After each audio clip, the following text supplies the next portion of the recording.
আসছে সোমবার ক্রীড়া কার্ড ও ভাতা প্রদান কার্যক্রম উদ্বোধন করবেন প্রধানমন্ত্রী তারেক রহমান।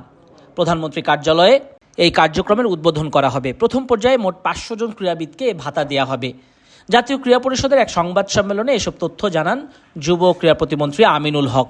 প্রতিমন্ত্রী বলেন, যারা জাতীয় ক্রীড়াবিদ হিসেবে প্রতিষ্ঠিত হয়েছেন, দীর্ঘদিন ধরে বাংলাদেশকে জাতীয় পর্যায়ে প্রতিনিধিত্ব করছেন, তাদেরকে বেতন কাঠামোর আওতায় এনে ক্রীড়া ভাতা প্রদান করা হবে। তাদেরকে সম্মানিত করতে ক্রীড়া কার্ড দেওয়া হবে।